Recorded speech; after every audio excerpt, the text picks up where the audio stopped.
Companies like Microsoft, Alphabet, and Meta, formerly Facebook, have all pledged to become carbon neutral by 2050. But how does remote work actually play into it? That is our quick take focus of the day. And Sonali Basak, as always, is joining me now. Sonali, as COP26 continues in the second week and new pledges to reach net zero continue to be made, countries and companies are really looking for any ways to cut their emissions. And it's leaving many questions about the potential positive implications of remote work. But it's not a simple answer. There's a lot of different factors that need to be factored into whether or not it's beneficial or not. Yeah, including how employees behave when they're not at work. What are they doing to reduce their own carbon footprints? And how much are companies actually reducing in size? So to talk more about this is Chris Bambacus. He's the Director of Social and Environmental Responsibility at Aquent, a creative talent staffing firm.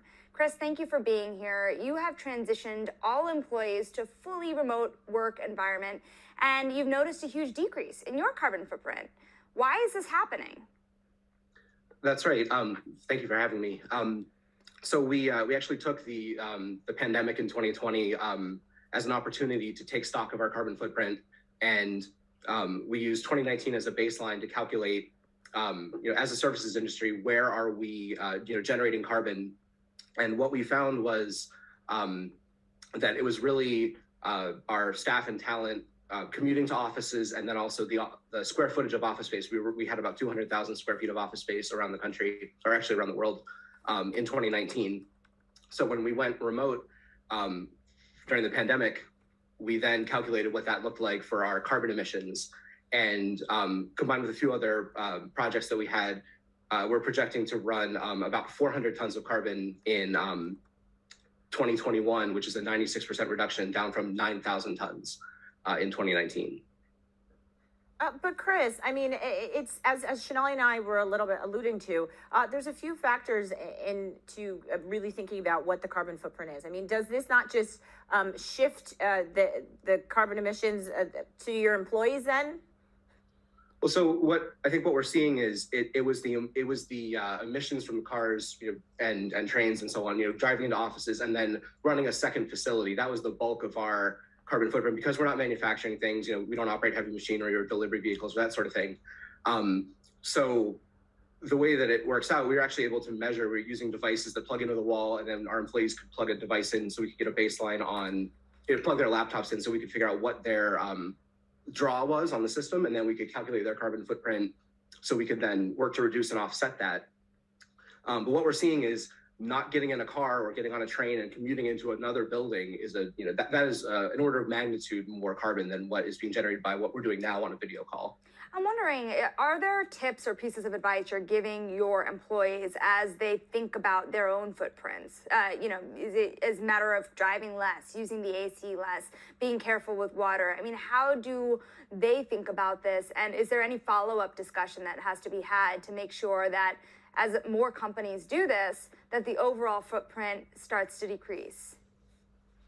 Yeah, so I think, so with Aquent, we transitioned to a paperless company in, I think, 2015, and switching over to IT infrastructure, online services to fill that need, so things like that. And now we're seeing our service providers, our vendors, being carbon neutral because they're able to make their data centers either powered by hydro or other clean energy sources. So we're focused more on kind of what Aquent is doing and what how much carbon our business generates on a daily basis. Because we're finding that employees have their own sort of take, and they're hearing, from other places what they can do in their own situation to reduce power. We're focused more on what, Aquent's draw is. And what about, Chris, for people who don't know, Aquent is a global workforce solutions company, and so you're working with a lot of different other companies. How is this initiative and what you're doing sort of translating to the clients that you're working with? I mean, are you having similar conversations with them as well? Yeah, so it's actually interesting. So it kind of goes both ways down the stream. So we work with our vendors who supply the things that we use to make sure that they're as low carbon as they can be. But also our clients. So we're the first staffing agency of our size to be carbon negative. We project to be carbon negative by the end of this year. And what that means is when they're doing their tallies and doing their just carbon disclosures and accounting, the talent that we are providing to them is it's not adding to their ledger. That's really interesting. And, you guys have gone permanently remote, right? So as companies start to bring people back, I mean, I'm wondering if you're also seeing some setbacks in some of the goals you're seeing among your clients. So I think there have been a lot of challenges. I know our IT department had a pretty tough go to get everything working correctly in the beginning of the pandemic, but they did a great job, giving us the tools that we need to be successful working remotely. And there are also, pretty big social impacts of not going into offices. We had 200,000 square feet of office space around the world, and we've since closed 30 offices and gone down to 24,000 square feet. So people aren't connecting and working together in the way that they used to, but we're finding they're working together in different ways. For example, there are kind of groups coming together online, sort of on their own around things like hobbies like music and cooking. Aquent folks are getting together and preparing notes and recipes and stuff like that.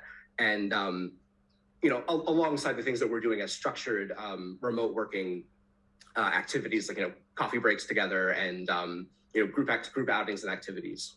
Chris, do you think this is something that all companies should be doing or thinking about? I mean, a lot of companies have said in early 2022, they're going to start asking their employees to go back a little bit more. Do you think maybe they should take a similar approach to what you guys are doing? So I think it depends on the company. It depends on what the company culture and the dynamic of that company is. But, in our case, we tried it. We found that we were able to be as successful as, we were pre-pandemic, with a remote first workforce. So I think it's worth experimenting and seeing if you can pull that together as a company. It's certainly, especially for the services industry, it has a huge impact on the total carbon footprint. So anything we can do is the right thing. It's funny. We've seen in this pandemic people changing their preferences, quitting jobs to do so, working at places where they can have flexibility and maybe more of an environmental impact, right, in a positive way. What are the other big changes that you're seeing that matter as you work with employees on where they work next? That's what we're seeing. As a staffing agency, flexibility is a huge draw, especially with the younger workforce. It's almost expected to have some ability to work remote. And I mean, as a father, it's amazing for me just to be able to spend more time with my kids, be involved in my community. And, it gives me that opportunity that not only am I not producing carbon by sitting in a car for a couple hours a day, but I'm also having more time to be here and being more involved in my community.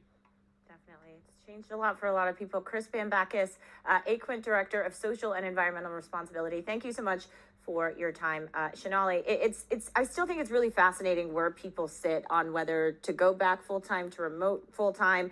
I've still heard a gamut of answers from a lot of people. Yeah, and it's interesting. You don't think that as a person you could have that much of an impact and you want corporations to do more, but as you work from home, maybe you should bear more of the responsibility. It's a good question. You have to be thinking about some of those things. Definitely really good for us to talk about that. All right, that'll do it for Quick Take this hour, but there's more Quick Take coming up in just a minute. I'm Jennifer Zabasajja. And I'm Sonali Basak. You can check out the latest stories at Bloomberg.com or at Quicktake on social media. Thanks for watching.